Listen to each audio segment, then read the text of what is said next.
Hello everyone, आज है 7 जुलाई और आज इस वीडियो में हम बात करने जा रहे हैं वक्रांगी के बारे में। 27 रुपए का शेयर है वक्रांगी का और आज इनके नतीजे सामने आए हैं और नतीजे अच्छे नहीं हैं। वीडियो में हम डिस्कस करेंगे वक्रांगी को लेकर कि 27 रुपए के शेयर में क्या खरीदारी के मौके बन रहे हैं कि नहीं, और जो रिजल्ट्स आए हैं वो कैसे हैं और क्या एक्सपेक्ट आप कर सकते हैं यहाँ पर आने वाले दिनों में। तो वीडियो को शुरू करें उससे पहले अगर आपने अभी तक चैनल को सब्सक्राइब नहीं किया है तो प्लीज़ अभी इसे सब्सक्राइब कर लीजिए, क्योंकि आगे भी बहुत सारे वीडियोस हैं जो आपको काफ़ी ज़्यादा हेल्प करेंगे। तो 27 रुपए का शेयर है वक्रांगी का। आज हल्की सी तेज़ी है, लेकिन जैसे ही मार्केट क्लोज हुआ था इसके नतीजे सामने आए थे। उसके बारे में हम बात करें उससे पहले पिछले एक महीने का अगर हम डेटा देखें तो 2-2.5% का ग्रोथ भी है। 23 रुपए तक टूट गया था, वापस बाउंस बैक किया। लेकिन अगर एक साल की बात करें तब सिचुएशन जो है वो उतनी अच्छी नजर नहीं आ रही है। 32 से 33% तक टूट चुका है और इससे पहले भी अगर आप देखो तो ये तेजी बनी, फिर टूट गया, फिर तेजी बनी, फिर टूट गया, फिर तेजी बनी। अब फिर से थोड़ा बहुत करेक्ट हो सकता है, टूट सकता है। ये रीजन क्या है? रीजन है इनके क्वार्टरली रिजल्ट्स आए हैं और नतीजे अच्छे नहीं हैं। 80% की गिरावट इनके प्रॉफिट में आई है। वक्रांगी का जो प्रॉफिट हुआ है वो मुश्किल से 4.5 करोड़ हुआ है, जो पिछले साल इसी क्वार्टर में 23 से 24 करोड़ का था और पिछले क्वार्टर में 30 करोड़ का प्रॉफिट था। तो बहुत बड़ी गिरावट आई है इनके प्रॉफिट में, जबकि इनके जो रेवेन्यू है, सेल्स है, उसमें तेजी है। सेल्स जो हुआ है वो 226 करोड़ का हुआ है, जो 46% का ग्रोथ है, क्योंकि पिछले साल इसी क्वार्टर में 255 करोड़ के आसपास का था। लेकिन पिछले क्वार्टर में अगर हम देखें, मई की बात करें तो 208 करोड़ का सेल हुआ था, तो उससे ज्यादा ही है। लेकिन जो प्रॉफिट पिछले क्वार्टर में मतलब मार्च में 30 करोड़ का हुआ था, तो 30 करोड़ नहीं, सिर्फ 4.5 करोड़ है। मतलब बहुत बहुत बहुत हद तक इनके मार्जिन जो है वो टूटे हैं यहां पर। और डेफिनेटली इसका इम्पैक्ट कल जब बाजार खुलेगा तो वक्रांगी के शेयर पर आपको देखने को मिल सकता है। वक्रांगी के बारे में अगर आप देखो तो ये वो कंपनी थी जो एक वक्त काफी बेहतरीन प्राइस पे ट्रेड कर रहा था। उसके बाद हमने भयंकर गिरावट भी देखी, तेजी भी देखी, फिर गिरावट देखी। आप देखिए 17 रुपए तक टूट गया था कोविड के वक्त, बाद में 70 रुपए तक भी गया, लेकिन उसके बाद लगातार ये टूट ही रहा है। 10 साल की अगर हम बात करें तो पिछले 10 साल में वक्रांगी लिमिटेड के शेयर में तकरीबन 40% का ग्रोथ है। आप देखिए शेयर कहाँ पे था। अभी जो 17 रुपए का जो इसने लो बनाया था कोविड के वक्त, ठीक है, वो तभी बना था, वरना उससे पहले अगर आप देखो तो 2012 से ऐसी रफ्तार आई थी कि 500 रुपए से भी ऊपर गया था। ये रुकने का नाम नहीं ले रहा था। बाद में इनके ऊपर भैया कॉरपोरेट गवर्नेंस के आरोप लगे और एक झटके में जो टूटा है कि हालत खराब हो गई थी इस कंपनी की। भयंकर गिरावट आई, तेजी भी आई, लेकिन अभी वापस ये टूट रहा है। स्मॉल कैप शेयर है, 2,945 करोड़ के आसपास का इसका मार्केट कैप है। वॉल्यूम अगर हम देखें तो 21 लाख के आसपास का ही देखने को मिल रहा है।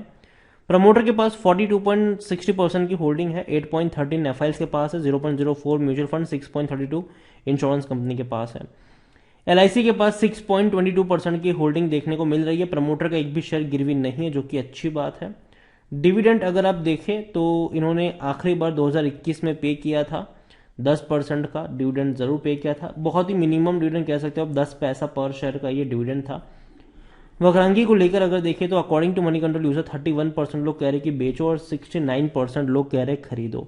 मेरी अभी बाइंग की रिकमेंडेशन नहीं है, क्योंकि भाई साहब जो रिजल्ट्स आए हैं वो उतने एंकरेजिंग नहीं है। हो सकता है कि इसके बाद करेक्शन आपको देखने को मिल सकते हैं। देखो अगर आप पिछले कुछ क्वार्टर्स को देखो ना तो वक्रांगी में अच्छी तेजी आई थी।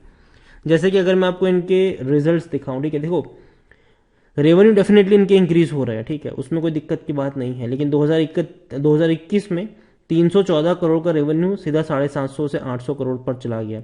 अभी ये और बढ़ेगा, लेकिन दिक्कत कहाँ हुई? प्रॉफिट में हुई है यहाँ पर। अब देखिए कंपनी धीरे धीरे अच्छी तरीके से इंक्रीज हो रही थी। 60 करोड़ से भी ज्यादा का प्रॉफिट कमाया था 2021 में और 109 करोड़ का प्रॉफिट 2022 फाइनेंशियल ईयर में था। और अभी 2023 पहले ही क्वार्टर में कंपनी को सिर्फ 4.5 करोड़ का ही मुनाफा हुआ है, जो कि बहुत कम है। भले रेवेन्यू इंक्रीज हो रहे हैं लेकिन प्रॉफिट बहुत कम हो रहा है, मतलब मार्जिन पर प्रेशर बन रहा है वक्रांगी में।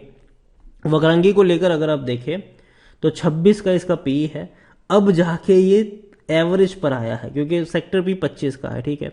हमेशा जो पी रेशियो होता है वो सेक्टर पी से कम होना चाहिए, मतलब इंडिकेटर होता है कि हाँ सस्ता है ये अपने पीयर्स से। तो अभी भी ये उतना सस्ता नहीं है, तो वक्रांगी में अभी भी और फर्दर करेक्शन का इंतजार करना चाहिए। अकॉर्डिंग टू टिकर टेप खरीदारी करने का सही मौका है क्योंकि शेयर ओवरबॉट जोन में नहीं है, कोई भी रेड फ्लैग नजर नहीं आ रहा है, डिविडेंड तो अच्छा पे कर ही नहीं रहा है, और बैंक एफडी से अच्छा पैसा बनाकर दिया है इसने, हालांकि नहीं दिया है इसने कोई अच्छा पैसा। यहाँ पर होल्डिंग की अगर हम बात करें तो शेयर होल्डिंग में अच्छी होल्डिंग प्रमोटर के पास है, म्यूचुअल फंड के पास थोड़ी सी ही है, लेकिन डोमेस्टिक और इंश्योरेंस कंपनी के पास, सॉरी एफआईएस के पास ज़्यादा यहाँ पर देखने को मिल रही है। रिटेल और अदर्स की मिला के 42.90% की होल्डिंग है, उसमें भी जो कोर रिटेलर्स है उनके पास 17.09% की होल्डिंग देखने को मिल रही है। ओवरऑल वक्रांगी को लेकर मैं इतना ही कहूंगा कि जो रिजल्ट्स आए हैं वो कभी भी, मतलब ये उतने अच्छे तो नहीं है, मैं एवरेज कहूंगा इसको, एवरेज क्या उससे थोड़ा बिलो ही है। भले ही इनके रेवेन्यू में बड़ी रफ्तार देखने को मिली है, लेकिन प्रॉफिट में दिक्कत जरूर आई है और ये अच्छे संकेत नहीं है। कंपनी लगातार अच्छा प्रॉफिट कर रही थी, लगता था कि अच्छा चीजें बेहतर हो रही है यहाँ से और अच्छे प्रॉफिट फ्यूचर में देखने को मिल सकते हैं, लेकिन ऐसा हुआ नहीं और खराब नतीजे आए हैं और डेफिनेटली उसका इम्पैक्ट जो है वो कल वक्रांगी के शेयर में हमें देखने को मिल सकता है। तो यही कहूंगा कि जल्दबाजी मत करिएगा वक्रांगी में बाइंग को लेकर। और जहां तक खरीदारी के लेवल की बात है, मुझे लगता है कि अभी भी गिरावट आएगी, एटलीस्ट एक सपोर्ट बनने का इंतजार करना चाहिए। और वो सपोर्ट जो है वो मेरे हिसाब से कोविड के वक्त देखो 17 रुपए तक 18 रुपए तक गया था, उससे नीचे तो नहीं जाने वाला है ये, क्योंकि कंपनी जो है वो खराब तो नहीं है, लेकिन कंपनी का बिजनेस आपको समझना पड़ेगा।